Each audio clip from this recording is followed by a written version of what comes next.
Hello! Since last time, since then, few things has happened. I have received a new power bank. A big one, a great one. I'll tell you more about it. Some issues has occurred with this one, with all the quite fancy electronics, but I thought to be reliable electronics. Some decisions has been made due to where is it? Here it is. Due to my lithium polymer cells. More details about that. A project has been rebooted with these cells. These cells will change character. They will change into another cell.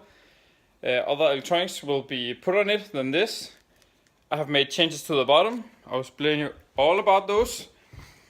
It's because I have figured out a new integration design. I haven't figured out, but it occurred to me that there was a special way to integrate the 18650 cells, which led me to a new design, which led me to buy a lot of electronics, and and also I used a lot of money on batteries. The time for 18650 battery cells is slowly running out because Panasonic, who is the leader in making 18650, I believe they have pulled the plug on the 18650 production. I haven't like pulled the plug, but are scaling down production of 18650 because they are focusing on the new cell size that Tesla is requiring, which is 20 by 70. So it's 2 centimeters wide and 7 centimeters long, which is bigger than the 18650, which is 18 millimeters wide and 65 millimeters long. So it's a bigger cell. So because they're focusing on that, the time is running out for 18650 production. So there was some good deals on 18650, and I was like, okay, I'm either not gonna make a 18650 a big, huge 18650 battery bank, or I am. So because the time's running out and there was a good sale on them, I bought a lot of them. I don't have them now, but they have been ordered, and the battery guy who I ordered them at, he like called me the next day. It was like, hello, I have received your order. I can have the batteries on Tuesday. Would you still like the order? And I was like, yeah, please send them over. And he was like, yeah, okay. It's a lot of cells. So yeah, I ordered 100. So yeah. But not only that. So the 18650 new layout that I thought about, I'll tell you about. And then also this came. It's a lot of pieces that I've ordered like a month ago, but they came 2 days ago. I unwrapped them yesterday. Maybe I should have waited so you can see what it's like to receive something from China. But if I'm not mistaken, no, I don't have the enclosures anymore. But yeah, I'll show the next time I get something from China, and also the big batteries. I will show you what it's like. So. Well, I feel like there's a lot today. Okay, but oh yeah, strange things are happening with these cells as well, all due to this cable. So I will tell you all about it. Oh, did I? Yeah. Okay.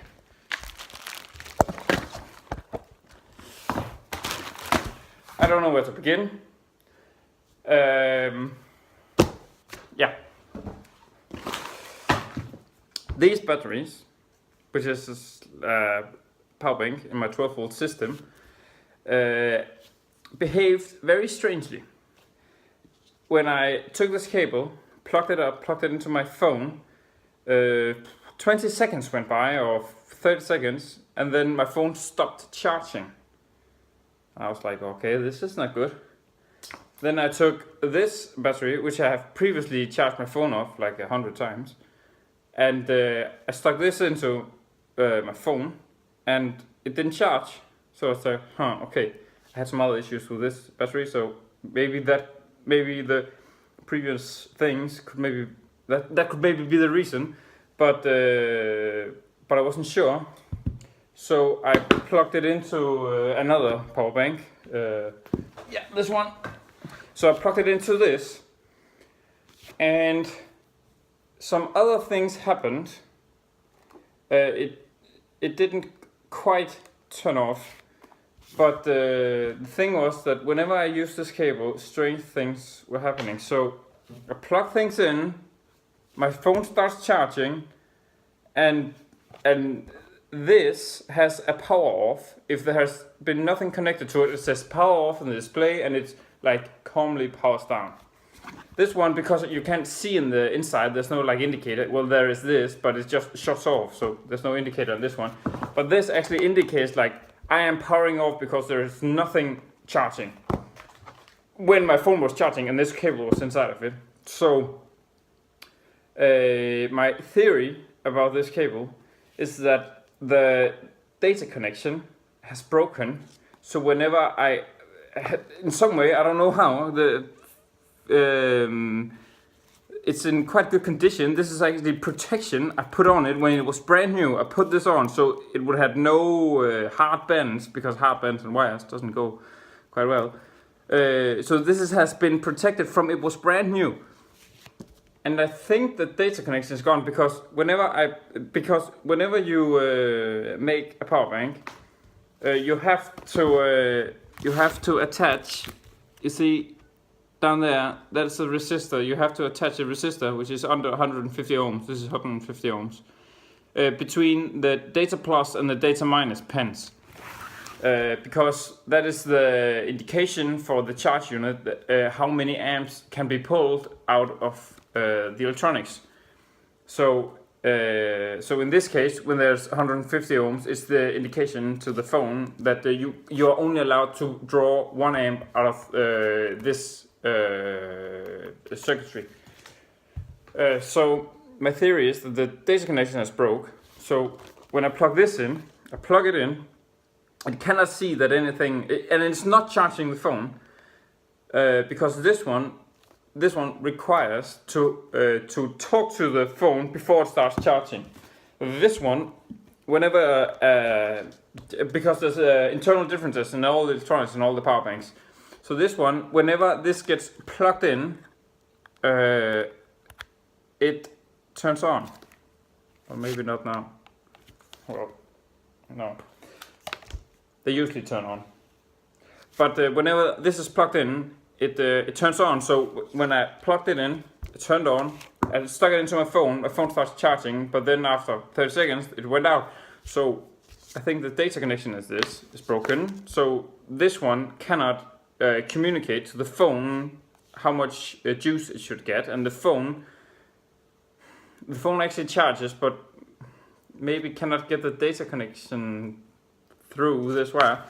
And this one, the phone cannot see how many amps it can draw because it has to connect to the 150 ohms in order for it to indicate that it's charging. So my conclusion is that this cable is broke. I use some other cables and then it charges, so that's good. Okay, next on the list, I've gotten this. This is a power bank. It's a beautiful one. It had like a pouch, which is like nice. I've never seen power banks in these cloth kind of pouches, and it's this red color. And actually, this was on sale because this is in like gray, black, and this red one. And I think it's gorgeous. Look at it. It's so beautiful. It has two ports and a charging, and a small difference from this to these normal big banks. Hold on.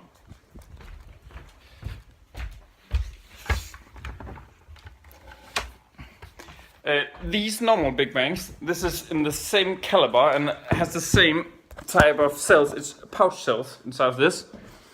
So these ones, huge ones, you see these are like the same size. I actually think it's the exact same pouch cells that is inside.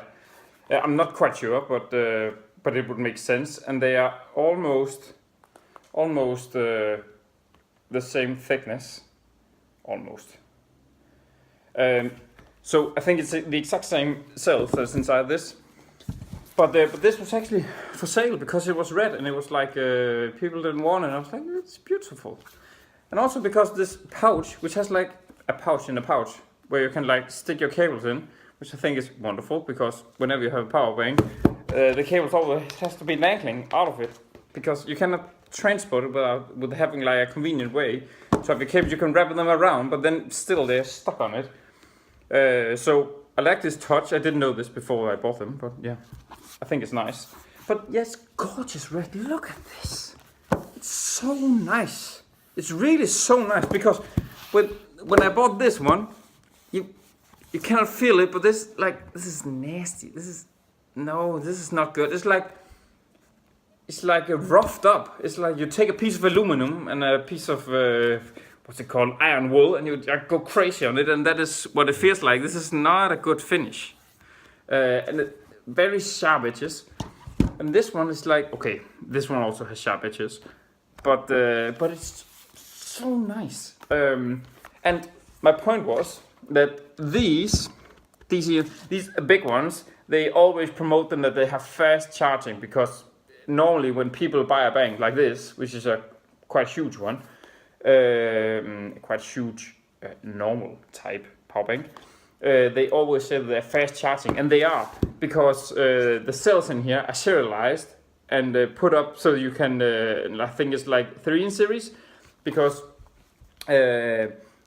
a power bank, electronics, okay, whenever you make electronics for power banks, it's all about how many amps. How many amps can it run?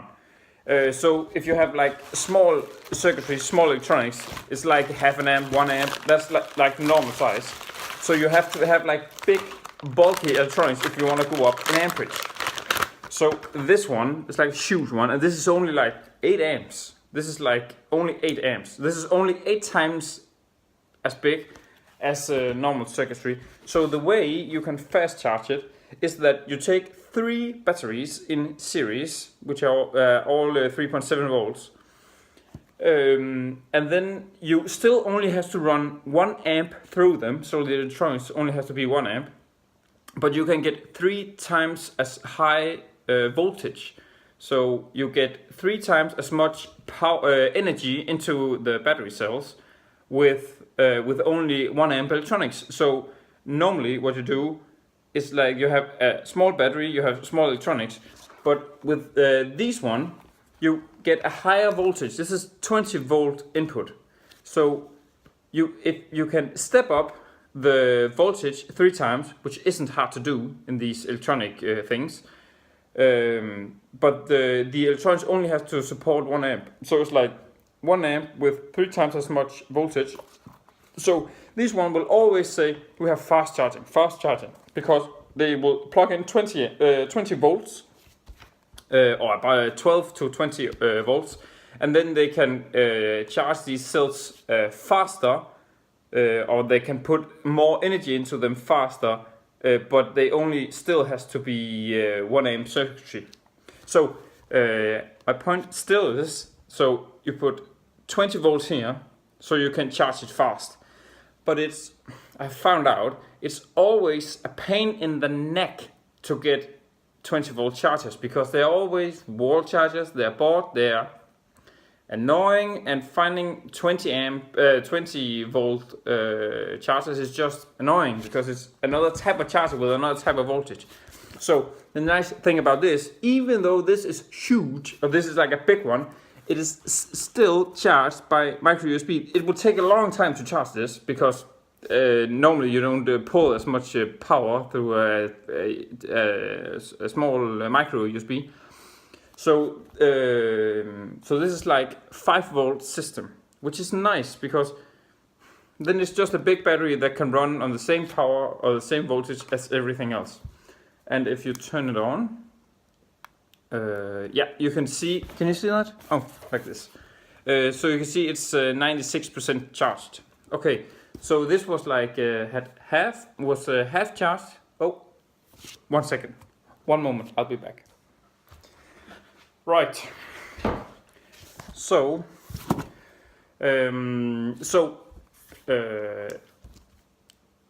this one will tell you how many in percentage. It will tell you how much juice is on it.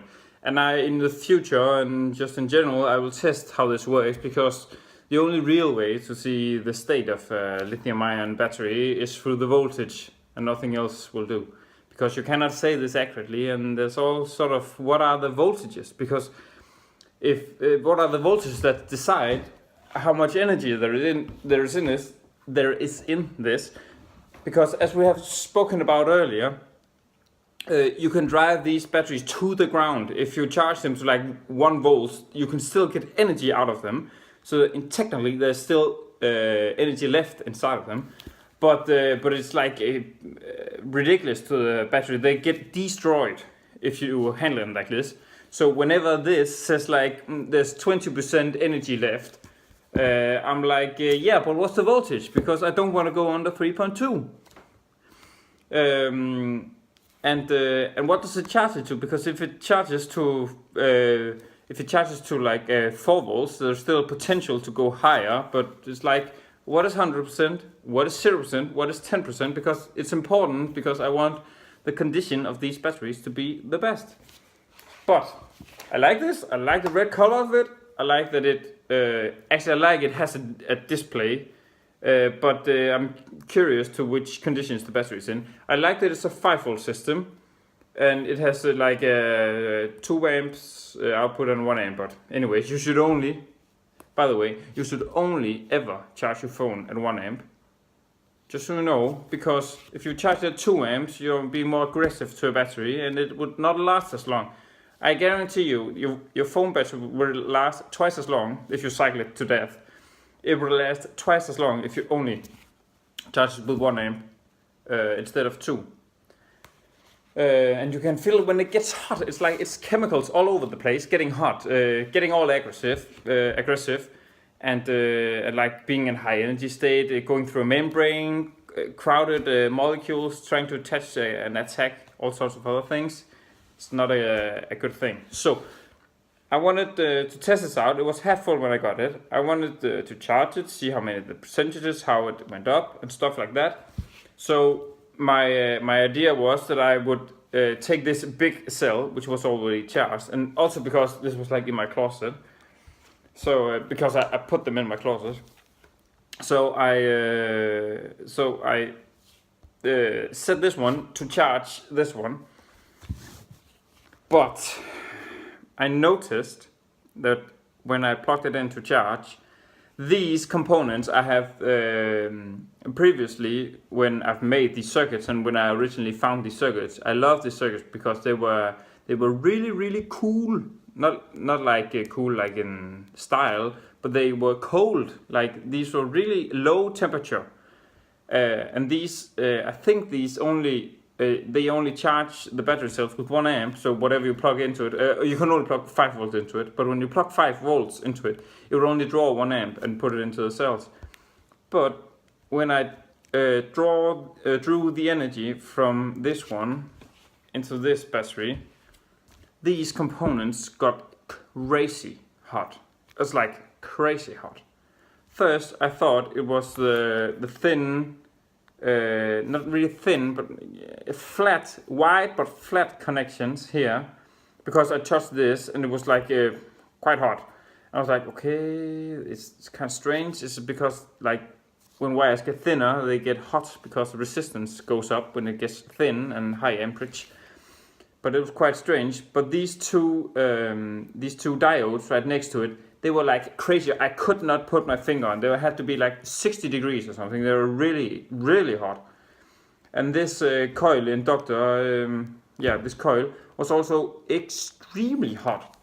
So I think, because normally I have this, the resistor I showed you, 150 ohms, tells normal phone charging devices, or devices that can be charged like a phone, that you should only draw 1 amp. But I actually think that this connector draws whatever it can out of this battery. So I think this battery was like treated crazy. Maybe I should just have disconnected it, but it was also kind of exciting because it's a state I've never seen before. So I also kind of want to see how this handles being so hot. And afterwards, I've tried charging things with this, and it doesn't work. So I think this actually died in that process. I had a lot of these circuits, which are virgin circuits, have never been used before. So I could just switch this one module. I can switch it, and it all will be fine. But I actually think it died. So I know now that you cannot plug this circuitry into whatever you want, because if whatever you want tries to draw more than 2 amps, you're done. So maybe this module is done. I have to do more testing on it to be sure, because there was also the cable issue, and I have to make sure that the cable issue is not a part of this. But it wouldn't charge. With the good cable, it wouldn't charge my phone. So I have to dig into this. Okay. Yes. So this guy. I have spoken about these lithium-ion batteries. These ones. I've spoken about these. Wanted to make like a huge version of these that could be charged fast, be efficient, discharge fast, deliver a lot of amperage, a lot of current. But these are like vulnerable, or they are not protected. They are like in a vulnerable state. These are very vulnerable, and if you puncture these, it's hell all over the place. Like a small puncture destroys these, and they go up in flames. And these has a lot of active lithium and a lot of electrolyte and stuff inside of them, so they go crazy, these batteries, when they get punctured. So I thought about like building them like this, have like spaces inside of them, have like small fans to cool them down and stuff like that, but these has to be treated very carefully. So I thought like, okay, I'll build like a container for them, like some kind of shielding, heat sink stuff, maybe. So I thought like, okay, I have to build an enclosure, I have to space them apart, I have to make sure I only draw a small amperage on each cell. And as I was telling myself all these details, I couldn't help myself but think about this one. Because what's the point of this? This is like, this is 18650 cells. They come out of a power tool. They are meant to be roughly treated. They are in stainless steel enclosure. They have like blowout protection, so instead of like going crazy, blowing up like these, when you puncture these, they like explode all over the place. Flames everywhere. But these are like in stainless steel canisters, which I know has like small vents in the top. So if like a huge explosion is about to occur, they just pop, and they're flames, but it's like a small kind of controlled flame. So I already have the pack. These batteries, they are arranged exactly like I want to do it, and they're made for being treated roughly, and they are in the perfect enclosure. They are all spaced apart. Stainless steel. Cooling's very good. When you put it like this, the air can get heated up, and then convection takes it out of the battery. You can put it like this, and it's like a chimney, you know. It's hot inside, and then the thermal forces, convection forces, are drawing the air out of it. So this is like the perfect enclosure. So I thought, okay, how can I connect this so I get the maximum amount of security and I can treat it roughly? Okay, normally before I had like a design in mind, that was like you take maybe 1, 2, 3 cells and you put a dedicated voltmeter on them. I don't have one right here, but you put like a dedicated small voltmeter on it, so you can see the voltage on it. It's always perfect. You put some dedicated electronics on it to make sure you don't charge too fast. 3 cells, okay, no more than 3 amps. I have some circuitry. I showed you earlier. I have the circuitry to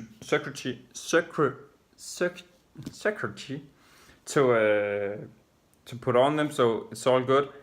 But the more you think about it, that is like you have to have that protection at the cell level, because when you charge them in series, you cannot overcharge, you cannot undercharge. You have to make it exact. So the charging has to stop whenever one cell in series is full.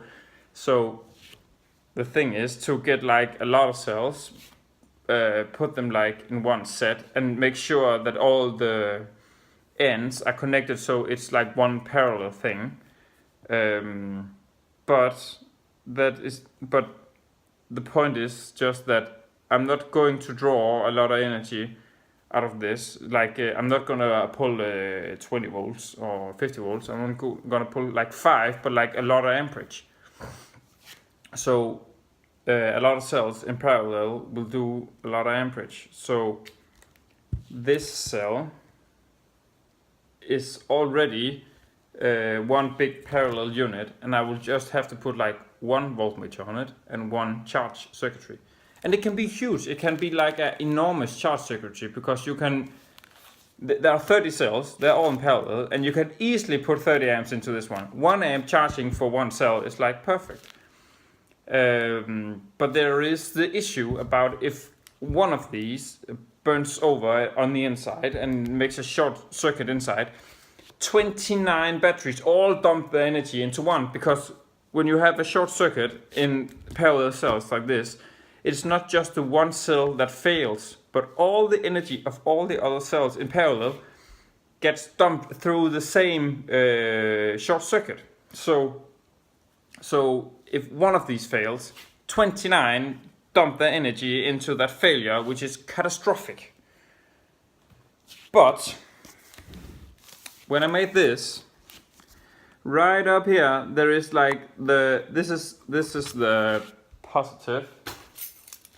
So like this is the positive and this is the negative.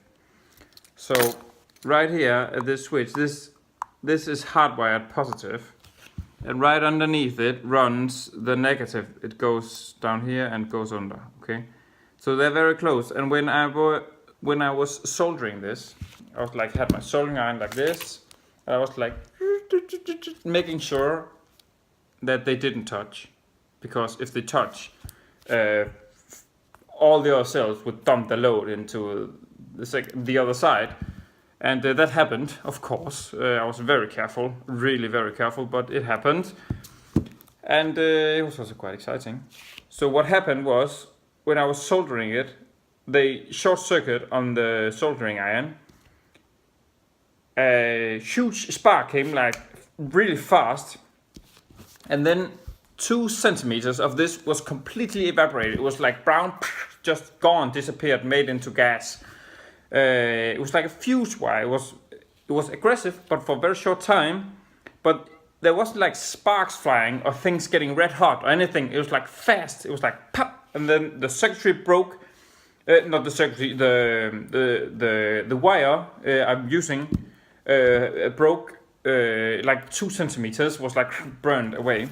And first I thought like, oh shit, I'm gonna do this right. I did it right, and I was like, I was lucky. But then I thought about it. These wires, I will any day run 1 amp through this. It's like made for like 1 amp or higher probably. These are taken off solar cells. These are for the interconnections between solar cells. So they are pre-soldered. I think it's copper plates. So it's like a white copper wire that's plated in some soldering material. So when you put them all solar cells, you don't have to add anything. You just like run it up your solar cell and it's attached. I can maybe talk to you later about it because I have some. I could show you, but not today. So I will easily any day run 1 amp and maybe even 8 amps through this. But due to my discovery of whenever 5 humongous cells, these are big ones, whenever 5 huge cells dump their load to the other side, this one breaks catastrophically at like 2 centimeters. But because of that, and no short circuit really occurs afterwards, nothing gets hot because it burns off immediately. That kind of told me that if you have enough cells in parallel, you don't, things doesn't get hot. They kind of like explode in short amount of time. They like explode and they're gone. So you can use them as a fuse. So as long as you have a lot of cells in parallel, you can use this type of wire, this solar cell tapping wire, I think it's called. You can use it as a fuse, and you can easily run 1-2 amps through it with no real loss because they're built for that kind. But maybe there's like dumping, I don't know, 100 amps or 200-300 amps through it at the moment where it's short circuited. And when they get really hot, the resistance also increase, so the temperature goes up as well. So it's like it's accelerating to like the explosion state. But then I thought about these, and I thought about if I can have like one huge thick piece of copper, and I can just connect 1 or 2 of these cells to the big copper wire, then if ever one of these cells fails, 29 will dump the load into it, and that's 29, and this was only like 5. This was only like 5 cells, but it's like 29 cells would dump the load into it, which would make the exact same explosion, but it would burn the wire over and nothing else would happen. So it's like if a cell was to fail catastrophically, it would just disconnect. And you can open it afterwards and you will see it's just disconnected. Because all the other cells make it so that no cell get hot, because it's like very, very fast. All the others are dumping the load into the one cell. So if we can make like a big piece of copper, 1 or 2 cells attached to it, to the big piece of copper, because the big piece of copper would carry the current of all the others into it. So I thought about this. A big piece of copper running all the way around, like not connected to anything, but just one piece of copper glued all the way to the outside, and then 2 cells. This cell, the middle cell, attaches to the cells next to it, attaches to the copper, and you do that all the way. And the other side is just like one attaching to the other side. So I thought about it. I went to bed. I couldn't sleep because I was thinking about, this is really a nice idea, because I've told you before with this that it was actually a quite dangerous setup I had before, because I had like big huge copper wires interconnecting all of these, and I didn't really want to work on it because it was like, it's quite dangerous, because if one of the cells dies, 29 will dump the load into it, but if you have like big pieces of copper, it would get crazy hot, start burning, flames will go everywhere, and because of the heat of the single cell getting so hot and getting fed 29 other currents from all the other batteries, it will get so hot and it will start burning, it will destroy all the other cells, because the big piece of copper can carry all the current.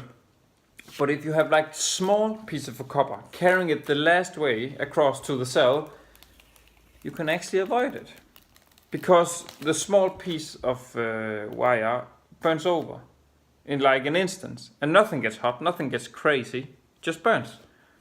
So if you look here, maybe I can open this a bit more. back is killing me. If I open this a bit more, you can see.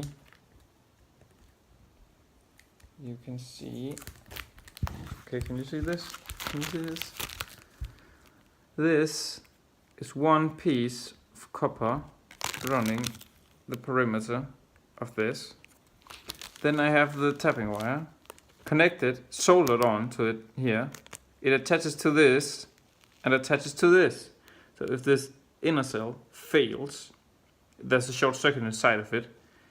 It will pull the current of the other 29 cells, but right there, that point right there, across from here, that single point will have to take all the currents of all the other batteries.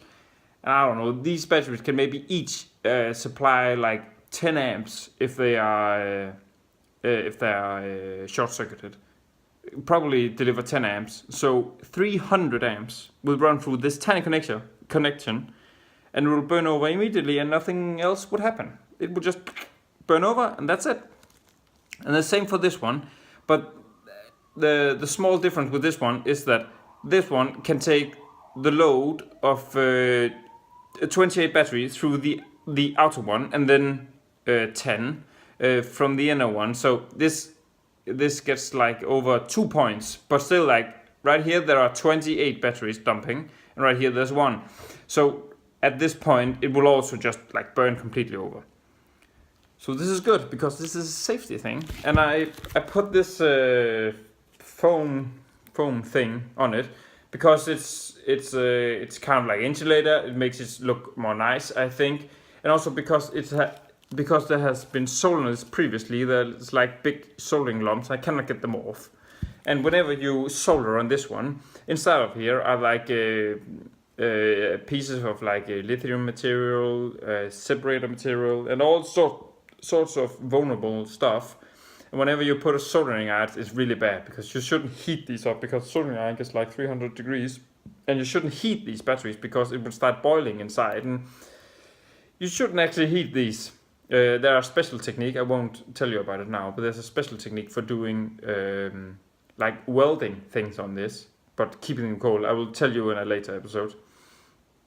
So you shouldn't solder on this. I've done it on this because, yeah, I didn't care really about these cells because I was like new, and I was like, okay, just let's build something.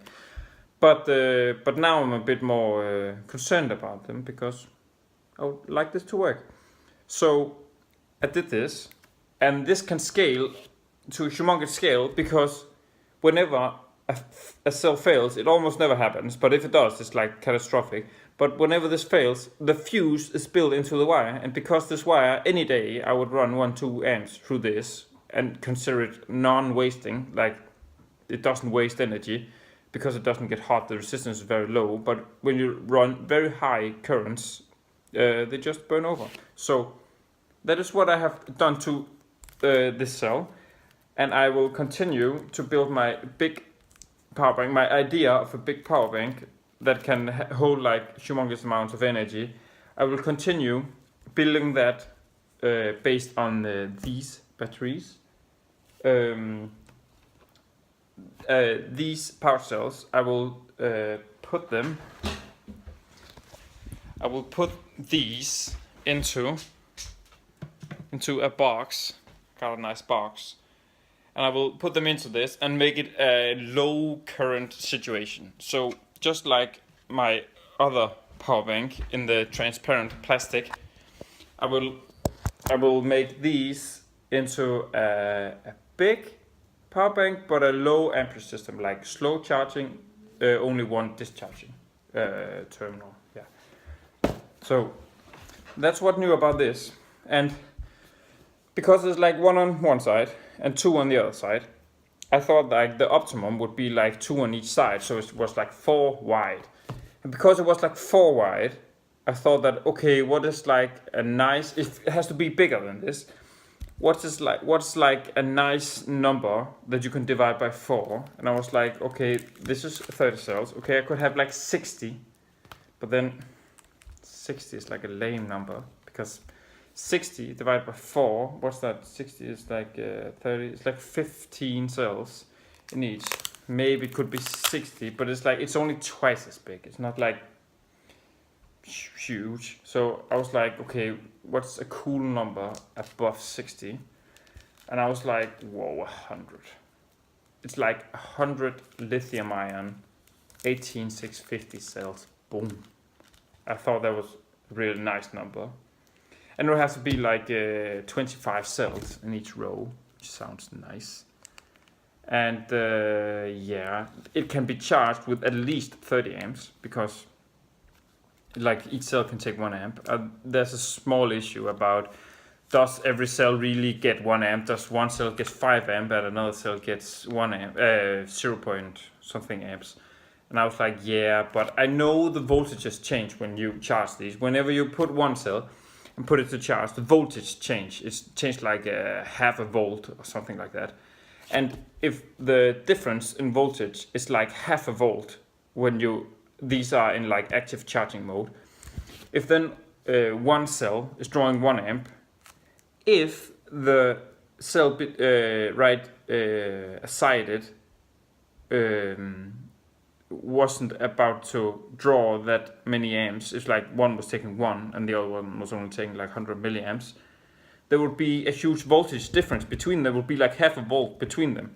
So the one that didn't get any current would also has to rise the energy, because it's like when all the cells are the same and the charging voltage is always parallelized. It's always serialized, or it's parallelized, that because these are all interconnected, they always dump the energy into all the other cells. So if one cell gets too big, it like diffuses the energy into the other cells, so they are all on the same level. So this is like constantly balancing all the cells. It's constantly balancing all the cells. So whenever if this is charging and one cell like overtakes all the others because it's like closest to the charging connector or something, the voltage of that cell would be higher because it contains more energy if it has drawn more amperage. And because it's relatively higher, it will also disperse the energy into the other batteries. So because of that, if one of these cells were to Sorry, I broke you off. Didn't mean to. My girlfriend called me. And she needs my help. She's okay, it's all gonna be good. No worries. But I would have to pack this up and go to her. And I will get back to you. So there will be no more electronics talk for today. We haven't talked about this because this is my new delivery. And I was almost finished about talking about this. But we will continue next time talking about more battery stuff, more electronics, a lot of more modules. There's like a lot more. And yeah, so thank you for now. I will see you in the next time.